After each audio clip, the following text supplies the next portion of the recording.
This lecture continues the introduction to the topic of time complexity. Here's the roadmap of what we will cover. In this lecture, we will use an algorithm example, the insertion sort, to deepen your understanding of the different terms and operations of time complexity. In case you never learned how insertion sort works in the past, or if you have learned it somewhere but your memory blurred, we will go over how the algorithm works first. On the screen, you can see the pseudocode of insertion sort algorithm. The line numbers are on the right side of each line, either in red or blue. The blue line is a comment. So first thing first, insertion sort takes a linear data structure like an array as the input, and performs the sorting directly on the given array. In other words, insertion sort performs sorting in place, as no new array is being created. So how does insertion sort work exactly? Before we dive into the code, let's try to gain a basic understanding of the concept of insertion sort first. The big idea of insertion sort is about using a moving wall to separate the given array into two parts, which sits on the left side and the right side of the wall. The left side is the sorted part, and what sits on the right side of the wall is the unsorted part. By sorted part, I mean all the elements in this part are sorted. Let's assume that our goal is to sort the given array in ascending order. So as is shown from the example on the screen, the sorted part has 5 and 7, and they are in the right order. That's everything about the wall. To sort every element, you need to move the wall from the left to the right. So how do you do that? You will gradually move the wall from left to right until every element is in the sorted part, or say until the wall is at the right end of the array. At each step of the moving, you will focus your attention on a single element that neighbors the wall, but in the unsorted part. In our example, that's number 3. Our goal is to incorporate 3 into the sorted part. After that, you can move the wall towards the right side by 1 step. To achieve that, we need to place 3 into the right position in the sorted part by comparing 3 to the elements in the sorted part. The key is how you do the comparison. It will start from the element that neighbors the wall and gradually move towards the left side. So you will start by comparing 7 to 3 first. If 3 is bigger than 7, then that's great. You don't need to do anything. Just move the wall 1 step towards the right. If 3 is smaller than 7, then keep up your comparison until you find an element that's smaller than or equal to 3, or until you are at the left end of the array. In our case, you will keep comparing 5 to 3, and 3 is still smaller than 5. But we can't move towards the left anymore because we are already at the left end, so we stop. However, we have identified the right position for 3. It should be at index 0 prior to both 5 and 7. It should be on the left side of both 5 and 7. So we would move 7 1 step rightward, and then move 5 1 step rightward. In the end, we will move 3 to sit at the left side of 5, which is index 0. That's what happens at every step of the insertion sort, and that's how you move the wall step by step towards the right. So let's use this array on the screen as an example and apply insertion sort to it to demonstrate the full process of insertion sort. You will start with the wall separating the sorted and unsorted parts at the very left side. To be precise, that's when the sorted part only contains 1 element. To move the wall rightward, you need to focus on the element neighbors the wall in the unsorted part, which is 7. You need to compare the elements in the sorted part to 7, and you will do that from right to left, 1 element after another. Luckily, there is only 5 in the sorted part, and it's smaller than 7. So I mean 5 and 7, are already in the ascending order, the right order. Then all you need to do is to move the wall rightward. Next, your focus will become 3, the element in the unsorted part that neighbors the wall. It will compare 3 to the elements in the sorted part, from right to the left. As long as an element in the sorted part is bigger than 3, it will move that element one step rightward. So for 7, it will move one step rightward.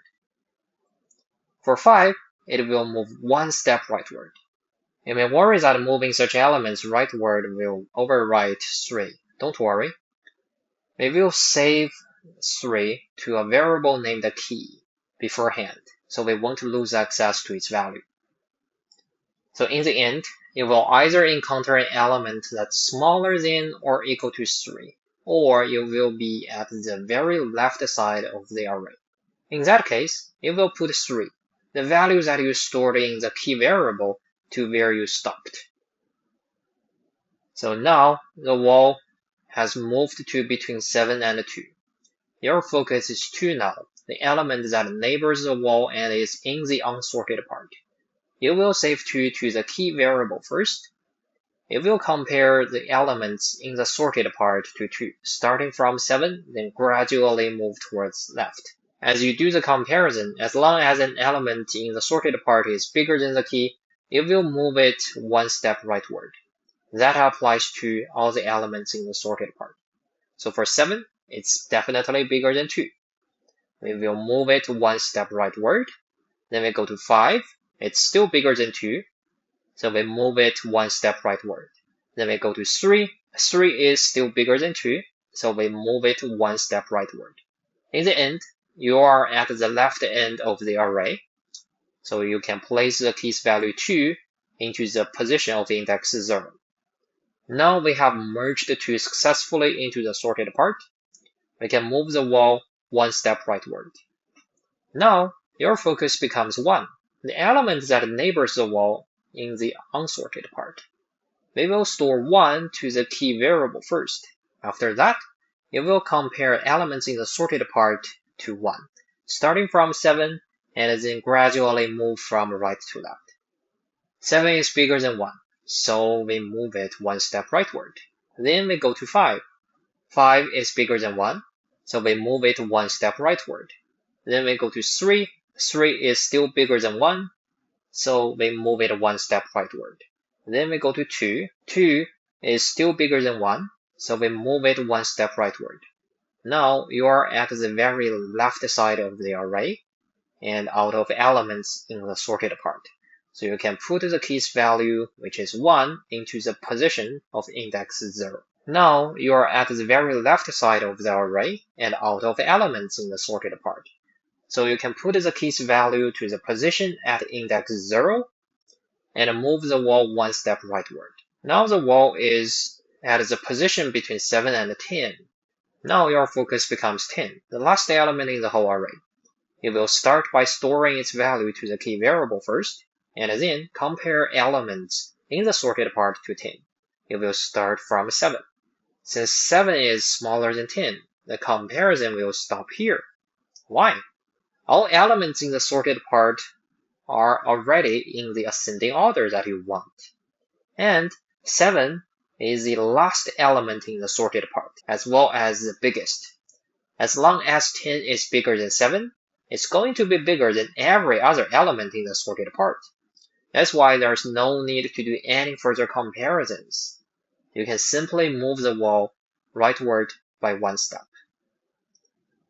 Since every element of the array is in the sorted part now, your job of sorting is done. To map the operations we covered to code, it will have this. Okay?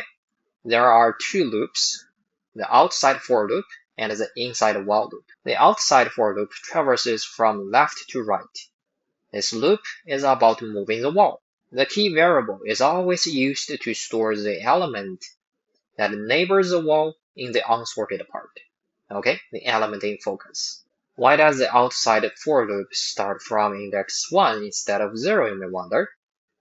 Because the sorted part starts with a single element at index 0, and the unsorted part starts with the element at index 1. Okay? The outside for loop moves the wall rightward by focusing on every element in the unsorted part that neighbors the wall, and it starts with the element at index 1. As you can see, underneath the outside for loop, the first thing you do is to store the value of the element in focus into the key variable. Okay, that's the job of the line 2.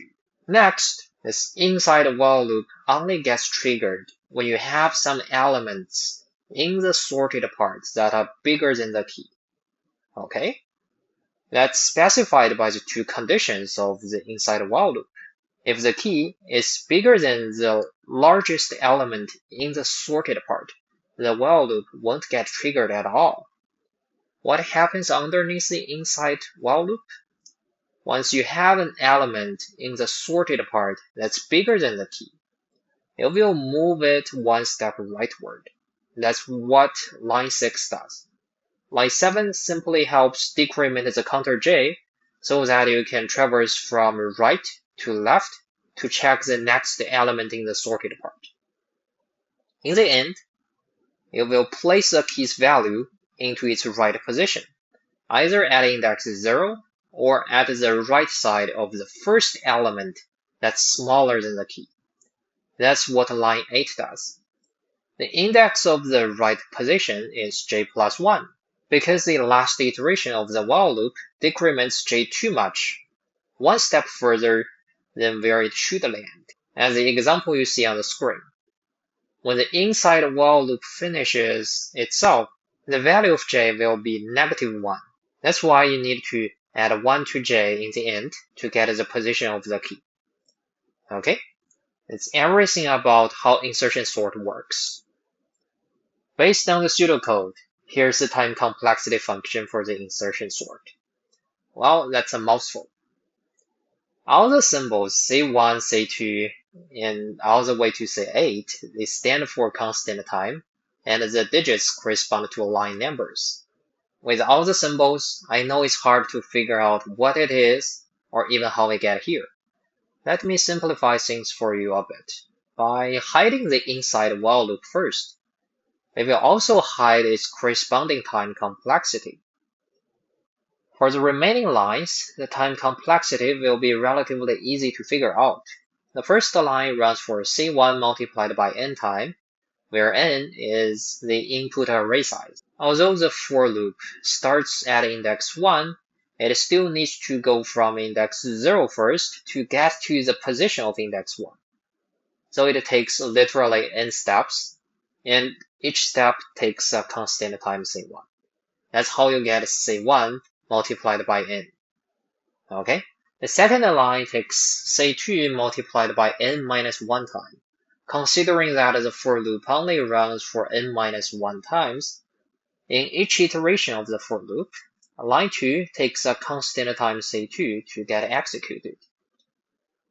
A similar thing can be said for line 4 and 8. If you want a rough time estimate of the lines without the inside while loop, it's just a linear function that can be summarized as c multiplied by n plus d, where both c and d are constant numbers. So now let's bring back the inside while loop that we skipped. If you focus your attention on line 5, the corresponding time it takes to run is expressed as c5 multiplied by the sum of a series of t subtext j, where j starts at 2 and ends at n. Each t here represents the amount of time it takes to execute just the while loop line. I'm talking about line 5. Okay, so how many times the while loop is triggered, or say how much line 5 contributes to the time complexity function, really depends on the characteristics of the input array. And the problem is very difficult to figure out directly when the input array doesn't have a clear pattern. Sometimes the while loop gets triggered for 1 time, sometimes 10 times, We don't really know the frequency without knowing the pattern. As you learned from the part 1 lecture, we care about figuring out the time complexity functions for the worst case and the best case given an algorithm, because they make a clear boundary for the time complexity, as well as help us derive a time estimate for the average case. So instead of dealing with this uncertainty of the while loop directly, we can focus on the worst and the best cases. We will start with the worst case scenario. Think about what characteristics of the input array will lead to the code to take the max number of steps to run. Based on what we know about the algorithm, we know that sometimes you only need to compare one element in the sorted part to the key, and you don't need to run the while loop at all. That happens when the key is bigger than the largest element in the sorted part. Okay? Sometimes you need to compare every single element in the sorted part to the key and trigger the while loop to run forever. That happens when the key is smaller than every element in the sorted part. Okay? When the outside for loop iterates through the elements of the given input array, if every key is smaller than everything in the sorted part, we will be forced to compare every element in the sorted part to the key, or say, we will be forced to run the while loop to the maximum extent. That's the worst case. And the worst case only happens when the input array is in a perfect descending order, like this array that you see on the screen. So let's use this array as an example to figure out the time complexity of the worst case. The wall will start between 9 and 7. As the wall moves, the key keeps changing starting from 7. When an element in the sorted part is compared to the key and found out bigger, it involves the comparison first, then moving the element one step rightward, as well as decrement the counter j. So let's assume all those tasks, they take constant time to do. Okay?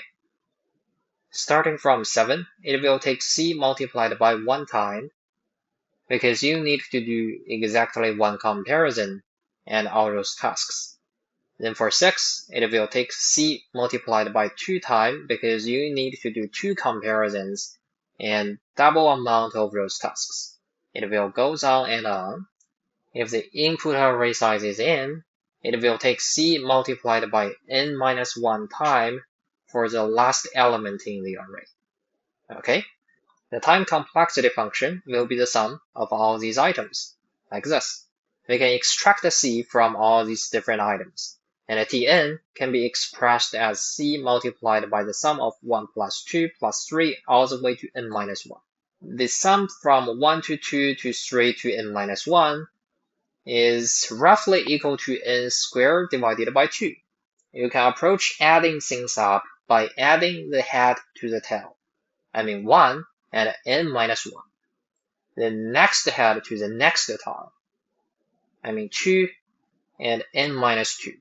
It goes on and on until you reach the middle point. Each pair will add up to n, and there would be roughly n divided by 2 of such pairs. We multiply these two numbers, it will make the time complexity function a polynomial function, and the highest order, or say the highest exponent, will be 2. Okay? That makes the worst case for the insertion sort. What about the best case? We already know that in the best case, as we move the wall rightward, I mean the wall that separates the sorted and unsorted parts, the key will always be bigger than every element in the sorted part. In that case, the comparison between the largest element in the sorted part and the key involves merely a single comparison and nothing more than that. In other words, the while loop doesn't run at all. A concrete example would be like this. We will start with a wall separating 1 and 3. 3 will be the first key. As 3 is bigger than 1, you simply move the wall rightward. Then 4 will become the key. because 4 is bigger than 3, the biggest element in the sorted part. No further comparisons are needed, so you move the wall rightward. It goes on and on, like this, until the wall is at the right end of the array. As you can see, this example of input array is in perfect ascending order. That's when you get the best case, and that's when the inside while loop doesn't get triggered at all. Without the inside while loop, the outside for loop takes c multiplied by n time to run, where c is a constant number. When you plot the time complexity function of the best and worst cases on the same 2D plane, you will have two clear boundaries and the area where the average case falls into. As one of the naive ways to estimate the average case, you can replace n with n divided by 2 in the worst case time complexity function, which will also give you the polynomial function where the highest order is 2. Okay? In this lecture, we used an algorithmic example, the insertion sort, to go over how time complexity analysis is conducted on a given algorithm. Hope you learned something new.